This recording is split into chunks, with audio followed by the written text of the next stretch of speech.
Cuaderno 25 de Cristianismo y Justicia, Religiones Orientales y Liberación, a cargo de John Sobrino, jesuita. El escrito inédito que presentamos reproduce la intervención que tuvo el autor en un congreso de teólogos asiáticos, cristianos y de otras religiones que tuvo lugar en Nueva Delhi el diciembre del año pasado. A este congreso asistieron 3 invitados de América Latina, a quienes se les pidió que presentaran sus reacciones a lo dicho por los asiáticos. Introducción. No es fácil reaccionar en unos pocos minutos a todo lo que se ha dicho en este encuentro, pues se han dicho muchas cosas y se han abordado problemas muy fundamentales y complejos. Además, muchas de estas cosas y problemas son para mí bastante novedosos por ser la primera vez que vengo al continente asiático y tener la oportunidad de escuchar directamente su problemática religiosa, teológica y social. Me han impactado lo novedoso y distinto de este continente en comparación con mi experiencia latinoamericana. Por ponerlo en el lenguaje de tensiones, lo que he escuchado me ha hecho pensar en la tensión antropológica entre individuo y comunidad, la tensión religiosa entre lo último totalizante holístico y Dios, la tensión dentro de la liberación entre el conocimiento de la verdad y la praxis del amor como medio y como finalidad de la liberación, la tensión entre religiones de gnosis y religiones de ágape, la tensión entre espiritualidad y praxis. El que se hayan explicitado estos binomios tensionados ha sido para mí muy fructífero. Me ha hecho también caer en la cuenta de la diversidad en que acaece lo religioso y más en general lo humano, y me ha hecho reflexionar sobre lo que hay de más específicamente cristiano en lo religioso, sobre sus aportes y también sobre sus limitaciones. Ante tal cúmulo de novedades y de problemas muy fundamentales, lo más fácil y honrado sería callar y reflexionar largo tiempo, pero como me piden una reacción, voy a hacer algunas reflexiones con 2 advertencias. La primera es que se trata de una reacción fragmentaria y provisional, por lo tanto, y la segunda es que mis reflexiones se hacen desde el cristianismo y desde América Latina, más en concreto desde El Salvador, con lo que esto posibilita, creo, por vivirse allí, realidades muy fundamentales, pero también limita. Nuevo apartado. En toda religión hay un germen liberador. En toda religión hay un importante germen liberador, con lo cual decimos algo fundamental, pero no avanzamos mucho hasta no darle algún significado concreto a la liberación. Aquí entendemos por liberación aquella que libera a los pobres de la cercanía a la muerte y permite y propicia su vida. Y por pobres entendemos a aquellos oprimidos socioeconómicamente, cercanos por ello a la muerte y más cercanos a una muerte violenta cuando intentan su liberación. Elegimos esta definición de liberación y correlativamente de opresión porque es aquella en la que coinciden una inmensa mayoría de los seres humanos en el tercer mundo, sabiendo que su situación se agrava, algunas veces, muy pocas, con independencia de la opresión socioeconómica por causa de su raza, cultura, sexo y casta. Desde lo religioso, la liberación es más que eso, como veremos, pero tampoco podría llamarse liberadora a una religión en el mundo en que hoy vivimos si no propicia de alguna forma ese tipo de liberación. 1. Es un modo de dominar la vida. Antes de reflexionar sobre las religiones y su potencial liberador, quisiera fijarme, sin embargo, en algo importante que pueden propiciar las religiones tal como hoy está el tercer mundo. Creo que para los pobres de este mundo la religión ejerce la función primaria de ofrecer un modo de dominar la vida, es decir, ante la ingente dificultad de sobrevivir y de vivir con un mínimo de sentido, la religión aporta un marco para vivir y organizar la vida, aporta un cauce en el cual poder caminar, aporta un sentido y una esperanza, y otorga una dignidad.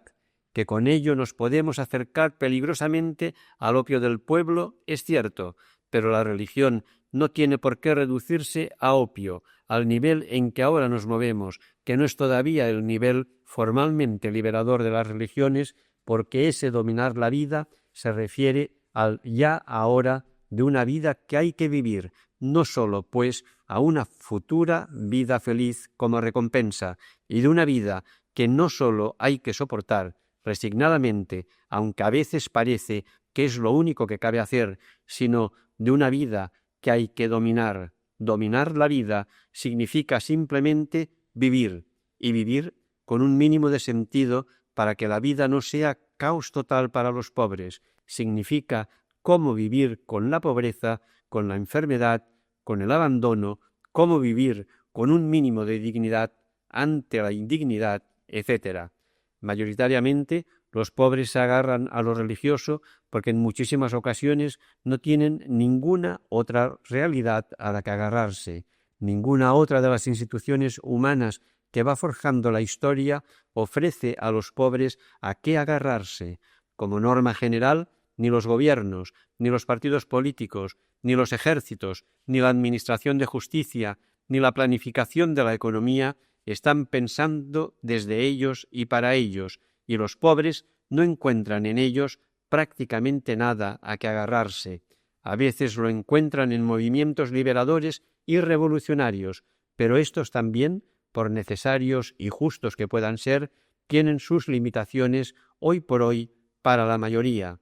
En general, no suelen alcanzar a las grandes mayorías, sino a grupos que, aunque sean numerosos, no coinciden, ni es esperable que puedan coincidir con la totalidad de las mayorías pobres, y aun dentro de y durante los procesos revolucionarios surgen necesidades bien concretas a las que la mística revolucionaria no ofrece respuestas a las mayorías, aunque sí la ofrezcan a grupos. En la actual situación histórica, independientemente de lo que sea la esencia de las religiones, éstas desempeñan el papel descrito. Muchas veces son lo único que les queda a los pobres para dominar la vida, pero por ello también son históricamente tan ambiguas. Los opresores las manipulan precisamente por seguir siendo hoy algo tan fundamental para los pobres. Como ejemplo de esto, puede pensarse en la proliferación de sectas religiosas en Centroamérica, cuyo análisis no debería ser simplista. Su existencia responde, por una parte, a que dan respuestas a una serie de necesidades religiosas y humanas a las que nadie parece dar respuesta mayoritaria. Para sus miembros puede ser lo único que les ayuda. Por otro lado, su manipulación por los poderosos es evidente. Lo que queremos decir, por lo tanto, es que en el mundo actual, transido de una injusticia masiva y sin que las perspectivas de cambio sean muy halagüeñas, la religión es normalmente aquello que les queda a los pobres a que agarrarse para dominar la vida. De ahí se deriva el que haya que valorar a las religiones por una parte y por otra que no se las romantice, porque también hoy se busca manipularlas activamente. 2. ¿Es real su capacidad liberadora? Además de la capacidad de dominar la vida que ofrecen las religiones, hay que examinarlas en su capacidad formalmente liberadora, que es el tema de este encuentro. Yo creo que esta capacidad hay que abordarla desde dos puntos de vista. Primero, ¿qué hay en la entraña misma de una determinada religión, tal como aparece normalmente en sus escrituras sagradas, que sea liberador? Y segundo, si y como ese mensaje liberador específico de las religiones se historiza en el presente, me parece importante analizar ambas cosas, porque lo primero ayudará a esclarecer qué se entiende por liberación en una determinada religión, y lo segundo, porque ofrece algún criterio de verificación histórica para que el discurso sobre la capacidad liberadora de las religiones no sea puramente voluntarista ni permanezca abstracto y, por lo tanto, inoperante.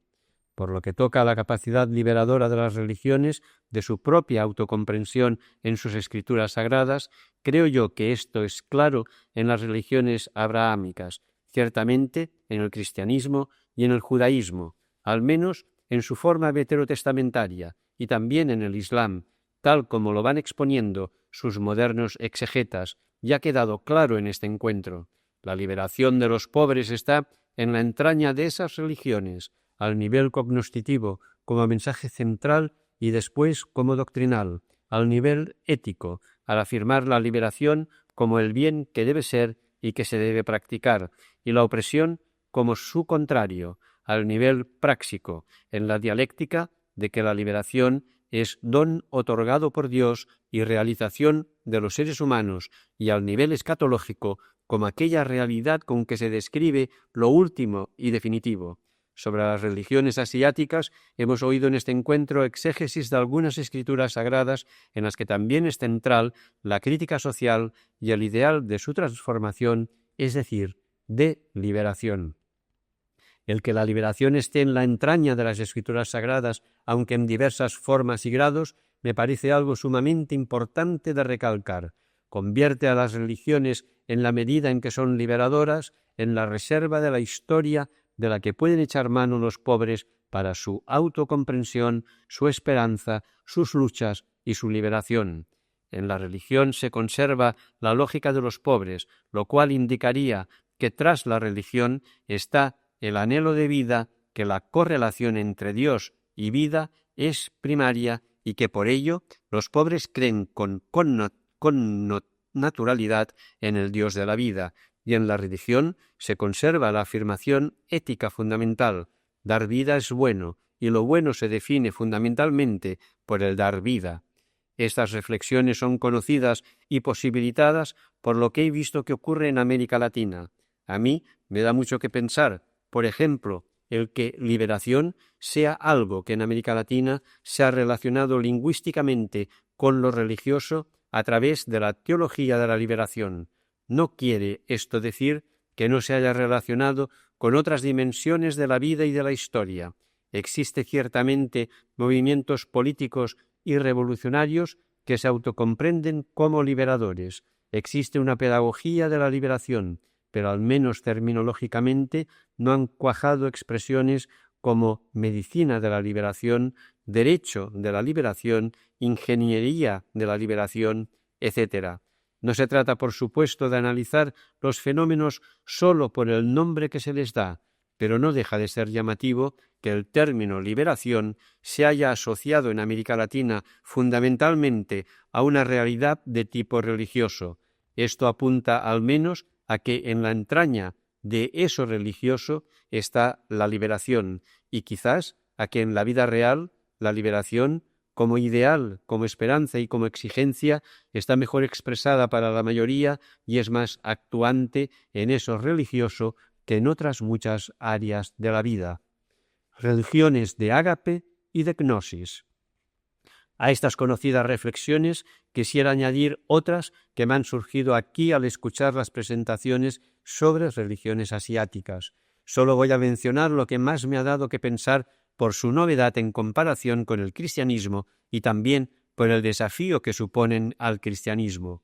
No voy a insistir en lo que hay de reto al cristianismo, lo cual me parece muy claro, sino ofrecer algunas reflexiones, reacciones sobre cómo posiblemente integrar desde el cristianismo lo que son y exigen las religiones asiáticas, especialmente en la India. En todo ello se tocan puntos que directa o indirectamente tienen que ver con la liberación. A. Religiones orientales de gnosis, occidentales de ágape. Se ha clasificado a las religiones como religiones de gnosis y religiones de ágape, y aunque ambos elementos están de alguna manera presentes en todas ellas, la gnosis sería el elemento predominante de las religiones asiáticas y el ágape en las abrahámicas. Para nuestro propósito, lo importante está en que ambos elementos, considerados como liberadores en principio y desde el cristianismo, la cuestión está en cómo hacer valer el elemento de gnosis dentro del ágape. Desde un punto de vista histórico, se podría buscar y encontrar paralelos en épocas, por ejemplo, en el siglo II y siguientes, en que se podría hablar de un cristianismo gnóstico, no necesariamente herético, y se puede analizar el fenómeno de la mística, pero a mi entender hay que analizar si y cómo el cristianismo propicia la gnosis desde aquello que es teóricamente más específicamente suyo, el ágape. A. Positivamente, el cristianismo afirma simultáneamente la voluntad de verdad y de hacer la verdad. Afirma que el que no ama no ve y el que ama ve. El que ama al hermano ve a Dios. Como hemos escrito en otro lugar, ve a Dios quien va a Dios. En este planteamiento, como mínimo, no hay negación de la gnosis, aunque es cierto que queda subordinada de alguna forma al ágape. Lo que hay que recalcar es la propia capacidad que tiene el ágape para mostrar verdad. Yo creo que quien ama de verdad conoce, con lo cual, como verificación desde lo negativo, si el amor no genera conocimiento, no genera gnosis, se podría dudar de si habría verdadero amor. Quizás podría argumentarse que en esta visión no estaría tan presente la dimensión gratuita del manifestarse, del dejarse ver de la verdad, pero pienso que cristianamente la gratuidad está o debiera estar tan presente en el conocer como en el amar. Cuando el ágape no es pura ibris humana ni pelagianismo exagerado, cuando el amor está capacitado por el previo gran amor de Dios, entonces en el ágape está presente la gratuidad. E intuyo que cuando el ágape está transido de gratuidad, puede entonces propiciar la gnosis, y ésta puede ser liberadora. B. Dicho en forma negativa, el conocido texto de Romanos 1:18 y siguientes supone la posibilidad de la gnosis, del conocimiento de la verdad, pero recalca que la dificultad máxima para ello consiste no en la limitación, en no acertar en el camino o técnicas adecuadas, sino en un acto primigenio del espíritu, oprimir la verdad con la injusticia. Esta opresión está más en la línea ético-práctica y, por lo tanto, para alcanzar la verdad, gnosis, es necesario superar la opresión, liberar al espíritu de su innata tendencia opresora. Con estas reflexiones solo quiero recalcar la importancia que debe tener el elemento de gnosis en lo religioso y mi convicción de que la verdadera liberación, tanto para su integralidad como incluso para su eficacia histórica, debe integrar gnosis y ágape. Lo que he intentado añadir es que también en el cristianismo la gnosis debiera estar presente a través del ágape, que sería su presupuesto especificante. B. La creación como sacramento en Asia, como instrumento en Occidente.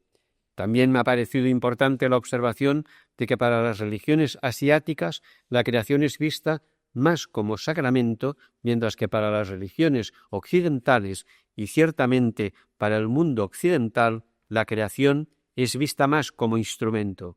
La implicación importante por lo que toca a la liberación consiste en que la visión instrumentalizante de la creación deshumaniza, no libera, sino que oprime a lo humano de los seres humanos, mientras que la visión sacramentalizante es elemento liberador de los humanos. Creo que también en el cristianismo hay una muy seria advertencia contra la pura instrumentalización de la creación.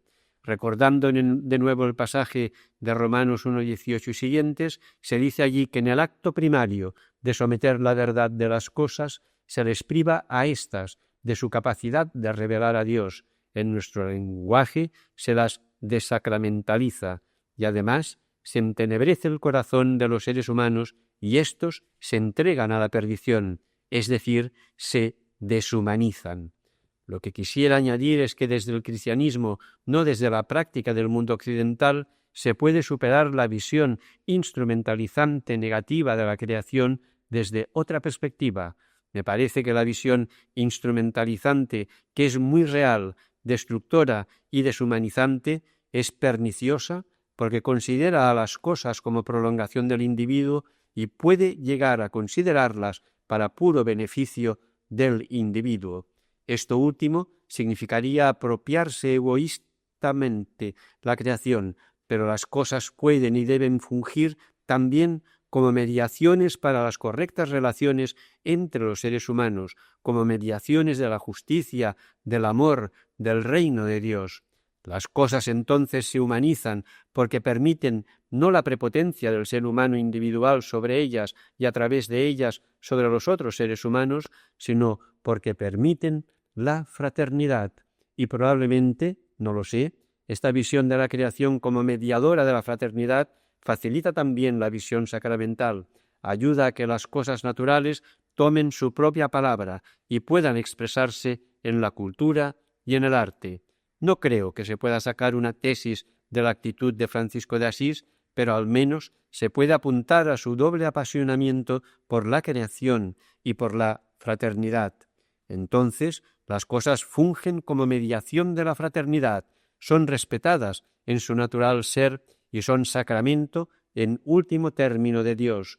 Claro que históricamente hay muy poco franciscanismo en el mundo occidental en los dos aspectos apuntados, que oprime y depreda por igual a la naturaleza y a los seres humanos. C. La experiencia de perderse, ganarse en el todo de Asia. Una tercera cosa que quiero comentar es la experiencia holística que propician las religiones asiáticas como fruto de la gnosis, experiencia no sólo proclamada como posible en la doctrina, sino realizada por personas concretas, también cristianas. Si he entendido bien, se trata en ella de una experiencia de totalidad, de llegar a ser o perderse, ganarse en todo, de sintonizar con ultimidad con la realidad, desapareciendo la diferencia sujeto-objeto. Correlativamente a esa experiencia me ha llamado la atención el talante, digámoslo así, más totalizante y reconciliante de la mentalidad metafísica subyacente a las culturas y religiones asiáticas. Lo que quisiera comentar es qué aporta esta experiencia a la liberación, qué reto significa para la tradición cristiana y qué respuesta encuentra en ella. Positivamente, pienso que una tal experiencia y un tal talante enriquece y libera, pues así lo afirman personas de quienes no puedo menos que fiarme, y creo además, en principio, que le compete a la naturaleza humana el anhelo de llegar a ser en reconciliación con la totalidad. En esto, como es reconocido, las religiones orientales llevan ventaja a las otras. Lo que quisiera añadir, además de la sorpresa de que en esa totalidad la divinidad no tiene por qué ser lo englobable, sino que puede ser elemento englobado junto con otros en la totalidad, son algunas preguntas que me han surgido y qué puede ofrecer el cristianismo a sus respuestas. La primera pregunta es sobre la dimensión personal individual de la experiencia, en cuanto pudiera prescindir de la dimensión comunitaria, al menos en principio. La segunda pregunta es sobre la dimensión espiritual de la experiencia que, de nuevo en principio, pudiera prescindir de la praxis. No es que tenga que negarse, según entiendo, ni lo comunitario ni lo práctico, pero no parece afirmarse que ambas cosas son esenciales a la experiencia holística, aunque por otros capítulos puedan ser alabadas y propiciadas. Estas son las preguntas que desde el cristianismo me sugiere la experiencia holística, pero queda en pie la pregunta en la otra dirección. ¿Qué hay en el cristianismo de esa experiencia holística? ¿Qué puede y debe aprender de las religiones orientales? Prescindiendo ahora de experiencias místicas dentro del cristianismo, me parece que en él se da un talante que a primera vista dificulta lo holístico de la experiencia, aunque no a nivel metafísico, sí a nivel ético, se da en el cristianismo un fuerte dualismo: gracia, pecado, vida, muerte, Dios, el maligno, que no favorece un talante holístico, sino más bien partidista, de apasionada elección. Se afirma además en el cristianismo que hay lugares concretos y privilegiados para la experiencia de Dios, o más en general para la experiencia espiritual. La teología de la liberación afirma que estos son los pobres de este mundo. Se recalca que aquello en lo que el ser humano llega a ser está en la práctica del amor, de la misericordia, y sus modelos son Moisés, el buen samaritano y, por supuesto, Jesús. En forma de tesis, podemos decir que el cristianismo, el ser humano, llega a ser liberándose a sí mismo, por supuesto, pero también haciendo una elección práctica en favor de algo y en contra, no sólo prescindiendo de algo, amando a los oprimidos y haciendo contra quienes los producen. ¿Quiere esto decir que por lo que tiene de praxis y lo que tiene de alternativa excluyente no hay experiencia holística en el cristianismo, o es esta muy difícil? Yo creo que sí la hay, y lo plantearía de esta forma. La visión cristiana es holística en cuanto cree que es posible el ganarlo todo, la vida, Por esa ganancia negativamente hay que estar dispuesto a perderlo todo y positivamente a ser para los otros. Esa proexistencia exigida tiene, sin embargo, como horizonte la coexistencia, aunque el término esté devaluado ahora.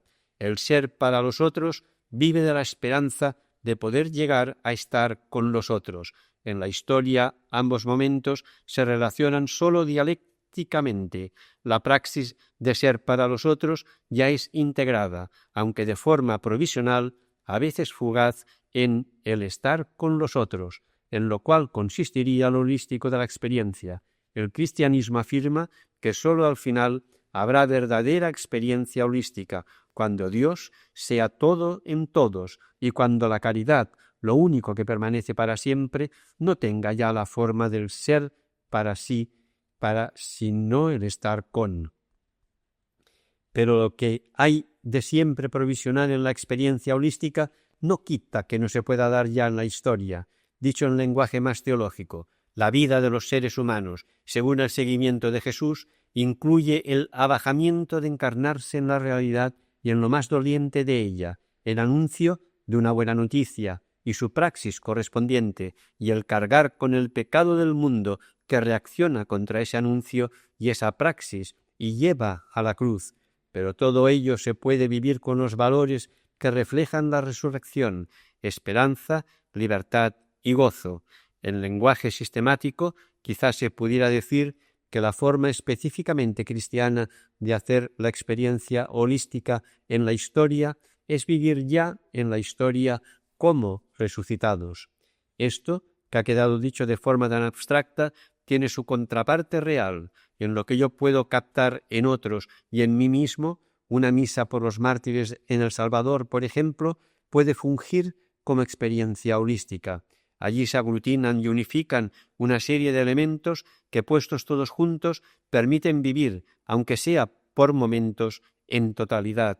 La reflexión posterior los diferenciará como elementos de amor y de esperanza, de pecado y de gracia, de fe y de historia, de iglesia y de pueblo, de actuación humana y de presencia de Dios, de la tierra cuyos frutos se ofrecen y de música evocante, de dura exigencia de proseguir la obra del mártir y del ánimo que produce para ello la misma realidad, de saberse uno mismo en su responsabilidad indelegable y de saberse con los otros y llevado por otros, de miedo racional y de gozo, de inmediato presente y futuro pleno. Sea cual fuere la fortuna de esta fenomenología, lo que se quiere recalcar es que en estos momentos lo que ha tomado la palabra es la totalidad de la realidad y en esa totalidad está inmerso uno. Y me recuerda un poco la formulación de la desaparición de la diferencia sujeto-objeto.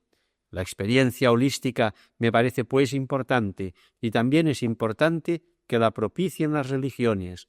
Es buena y liberadora para el ser humano. En conjunto, creo que las religiones orientales tratan de propiciarla más explícitamente, mientras el cristianismo tiende a ser más puramente doctrinal, en el peor de los casos, o más puramente ético-práctico en muchas de sus manifestaciones renovadoras. Pero creo también que el cristianismo, como he tratado de explicar, ofrece la posibilidad de tal experiencia, aunque más relacionada con la liberación de los pobres.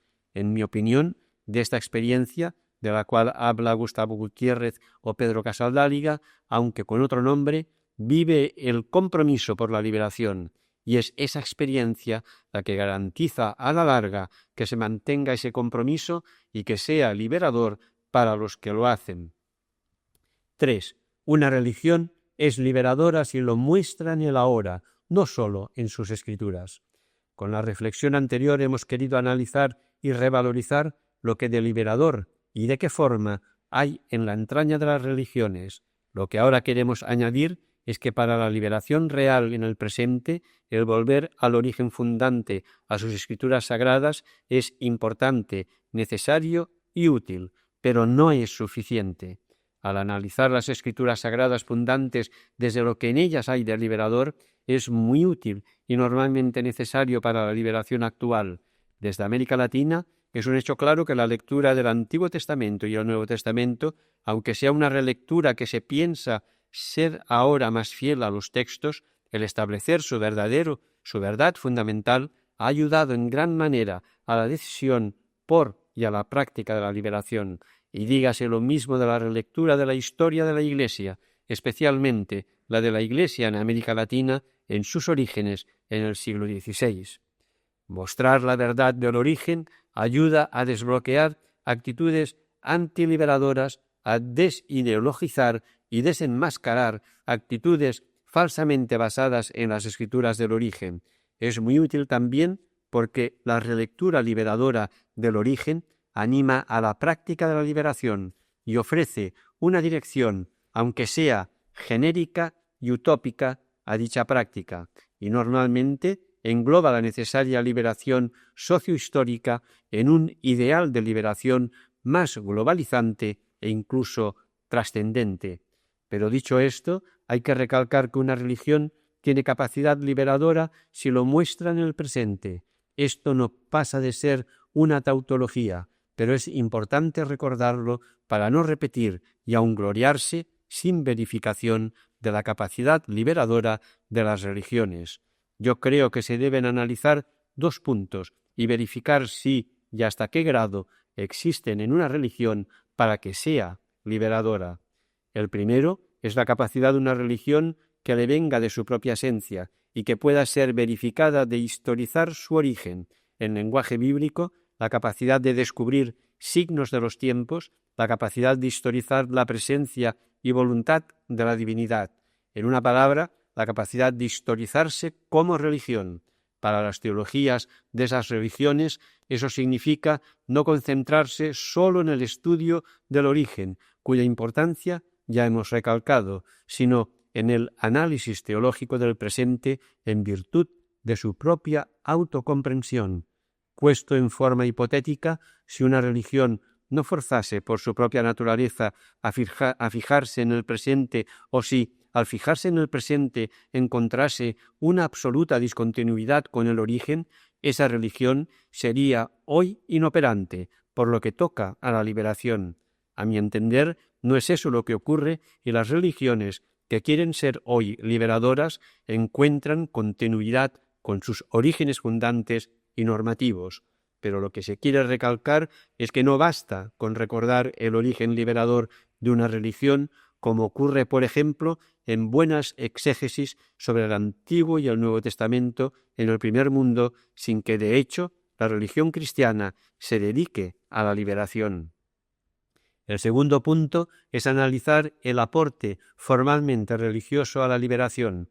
En los procesos históricos liberadores están presentes elementos de los cuales muchos no provienen de la religión, sino de otras fuentes. La misma realidad insoportable y concientizadora, la concientización que ha ejercido el marxismo, por ejemplo, muchas prácticas históricas, etc. Ante este hecho, la religión tiene una doble tarea. En primer lugar, ayudar a introducirse en los movimientos liberadores históricos, porque entre estos y la religión hay importantes puntos de coincidencia. Pero en segundo lugar, y más allá de la coincidencia, aportar a la liberación desde lo formalmente religioso, es decir, que la fe en la divinidad o su equivalente potencie la liberación a través de elementos más específicamente religiosos. Eso me parece a mí ser el caso en varios lugares de América Latina. La fe ha ayudado a que los creyentes se introduzcan en tareas y movimientos liberadores, pero ha aportado también lo religioso, es decir, se ha convertido en instancia positiva y crítica para que, positivamente, los procesos den más de sí, estén imbuidos de valores cada vez más humanos y del espíritu más específicamente cristiano, limpieza de miras, misericordia, esperanza aún contra esperanza, etc. Y negativamente, para ayudar a sanar los inevitables subproductos negativos que se generan también en los movimientos de liberación: dogmatismo, protagonismo, divisionismo, tentación de hacer de la violencia una mística, etc. Para analizar, pues, si una religión es liberadora, hay que analizar su presente, entre las mayorías o entre los grupos, si de hecho se traduce en ánimo y no en obstáculo a movimientos liberadores concretos, si tiene capacidad de integrarse en ellos y si tiene capacidad de aportar lo suyo religioso específico para potenciarlos y salvarlos. Nuevo apartado: el conflicto como inherente a toda religión liberadora. Religiones y conflicto. Lo que he dicho hasta ahora es aquello que más me ha dado que pensar en este encuentro. Quisiera añadir para terminar 2 reflexiones, una sobre las religiones y el conflicto y otra sobre el ecumenismo religioso. Quizás por la propia situación en la que vivo desde hace muchos años y por mi comprensión del cristianismo, me ha llamado la atención el que no se haya mencionado el conflicto al tocar el tema de las religiones y la liberación. Y sobre eso quiero decir una palabra. Me parece que en conjunto las religiones tienen como fundamento el ideal de la unidad y de la reconciliación de todo, bien porque presupongan una unidad última y fundante, ciertamente si esta es la divinidad, pero aunque aquella fuese un abarcador absoluto, en las religiones aparece la intuición de que la multiplicidad no garantiza sentido y de que la diversidad es siempre lo penúltimo. La reconciliación y unidad finales es característico de las religiones abrahámicas. La experiencia holística oriental, tal como la entiendo, apunta a la posibilidad y bondad de unidad y reconciliación ya en la historia. Sin embargo, ese ideal de unidad y reconciliación no es algo dado, sino algo que tiene que hacerse. Y en esto me parece que también coinciden formalmente las religiones, y aquí es donde entra el conflicto. Visto desde el cristianismo, el conflicto no es sólo algo reconocido como hecho histórico innegable, sino algo en el que por necesidad tiene que introducirse el ser humano religioso, por ser humano y por ser religioso. El ideal de unidad y de reconciliación no se alcanza desde la inercia de la existencia ni dando un rodeo con respecto al conflicto, sino a través de él. A nivel religioso personal, esto queda bien descrito con el término conversión, que presupone no sólo un salirse de sí mismo para ir hacia Dios, sino también un hacer en contra de uno mismo. Pero esto también ocurre al nivel histórico, social y estructural. Las religiones que intentan ser liberadoras, visto desde el cristianismo, se encuentran con que el mundo histórico que desean liberar no es sólo limitado, sino pecaminoso. Es decir, no ocurre sólo que el mundo histórico no ha llegado todavía a ser lo que debe ser, sino que es, en buena parte, contrario a lo que debe ser. Ese mundo real existente es dinámicamente contrario a lo que debe ser, hace contra lo que debe ser y hace contra quienes lo quieren cambiar en lo que debe ser. Dicho en lenguaje bíblico, el reino de Dios no sólo no existe en plenitud, sino que el intentar hacerlo crecer se realiza dentro del antirreino, que le hace contra, no desde una tábula rasa. Si llamamos mediación a la realización de la voluntad de la divinidad y si llamamos mediador a la persona o grupos que la realizan, hay que afirmar que la relación entre la mediación del verdadero Dios, el reino de Dios, y las mediaciones de otras falsas divinidades, todo tipo de configuraciones histórico-sociales opresoras, es conflictiva y duélica.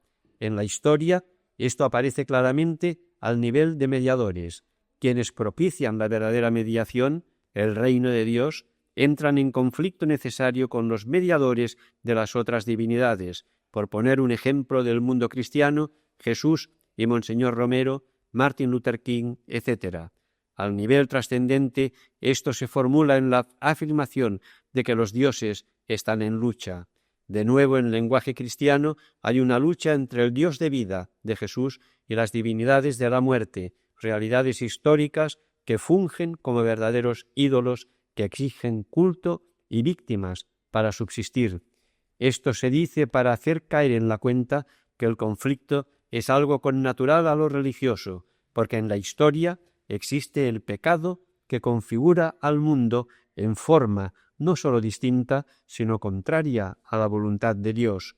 Si esto es así, lo que más llama la atención es la paradoja de que el verdadero Dios y sus mediadores parecen perder en la contienda, que el pecado tiene poder, es la gran aporía de la historia, lo cual puede conducir a que lo religioso, en cuanto tal, lleve ilustradamente a la resignación como única forma adecuada de dominar la vida, o a la esperanza ultrahistórica en donde la paradoja se disuelva, es decir, a no enfrentar el conflicto.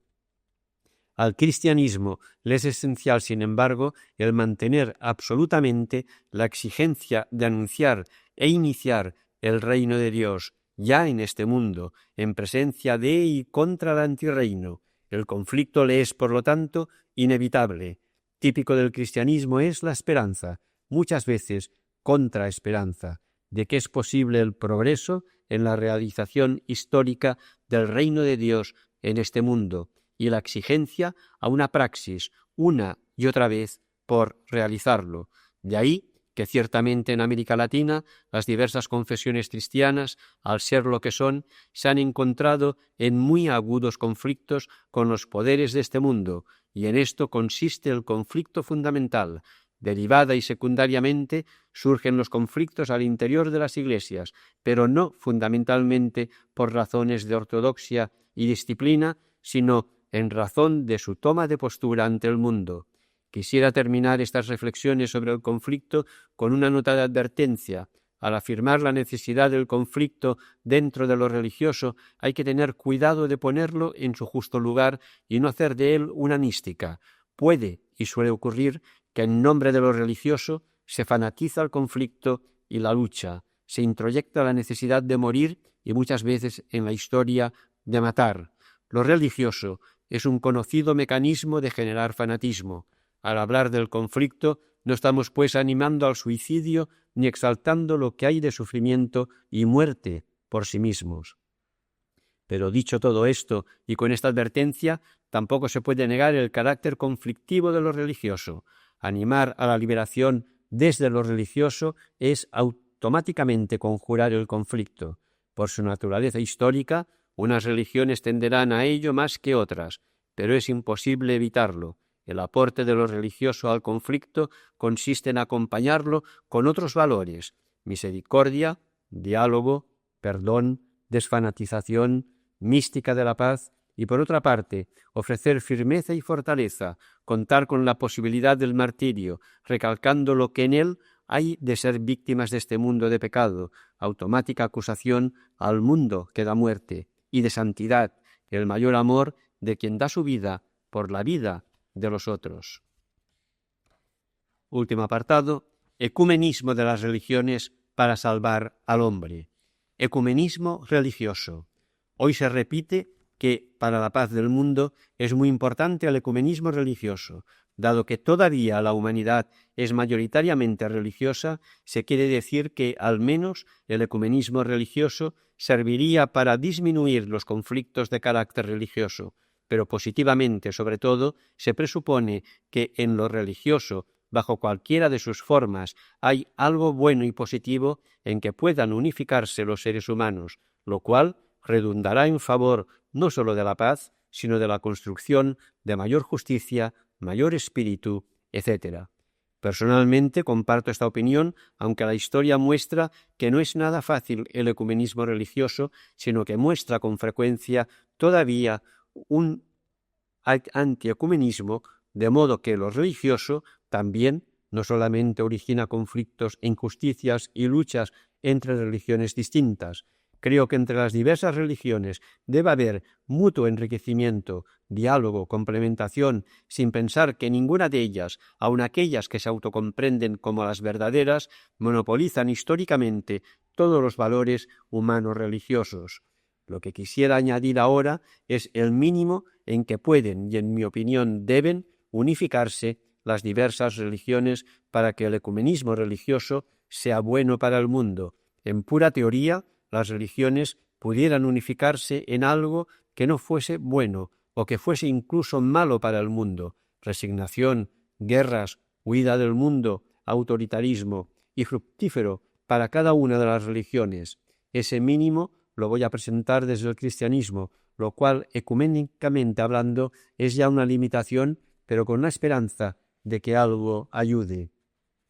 Según el esquema formal al que antes he aludido, la realidad puede descubrirse teologalmente según el esquema de, primero, divinidad, segundo, mediador de la divinidad, persona o grupos, y tercero, mediación de la divinidad, configuración histórica de la realidad humana social. Para el ecumenismo religioso, e incluso para la salvación definitiva según la fe cristiana, hay que comenzar por la mediación. ¿En qué configuración mínima de la realidad histórica pueden coincidir, sin violentarse, sino en nombre de sus propios principios, complementarse y enriquecerse las diversas tradiciones religiosas? Al formular esa mediación pueden usarse diversas terminologías, como ha ocurrido en este encuentro: reino de Dios en formulación más abrahámica, futuro absoluto o presente absoluto en formulación más hindú.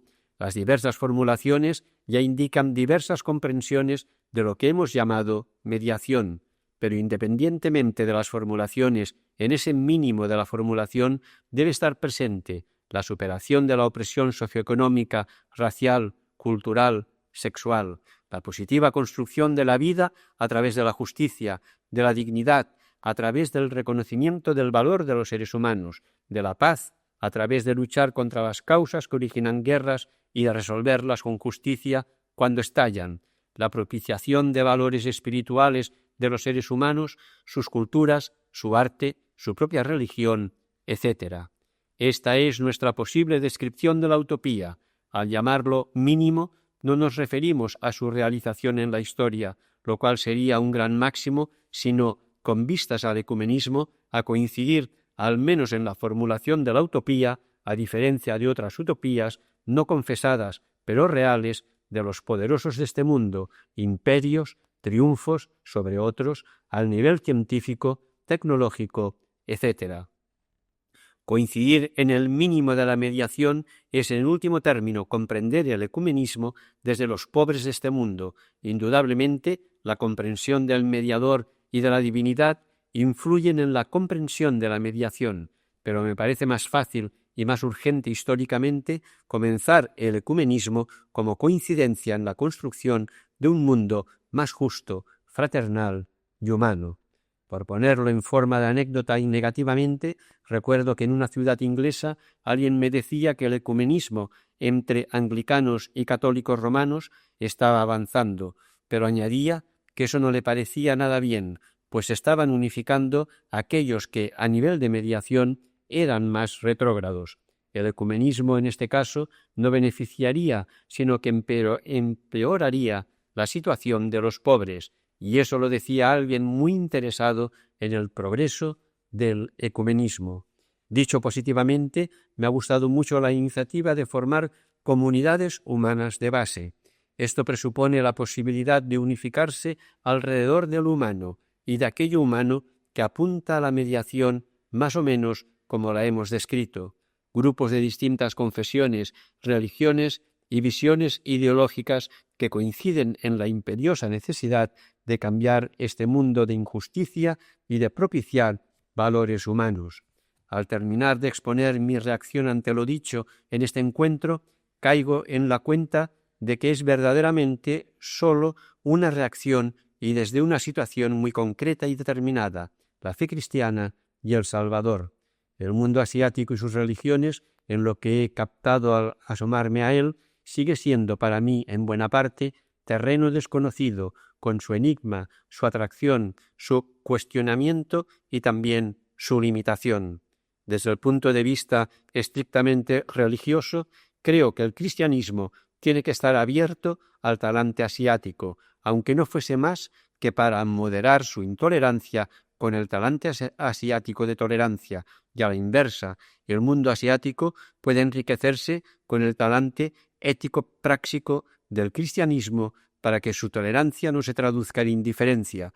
Desde un punto de vista histórico, es urgente que el cristianismo no aparezca, en último término, como una de las manifestaciones de Occidente con su historia de opresión política, cultural y religiosa, y a la inversa, que desde Asia se distingue a lo que en el cristianismo hay de occidental de lo que hay de humano, abrahámico en sentido amplio y jesuánico en sentido estricto.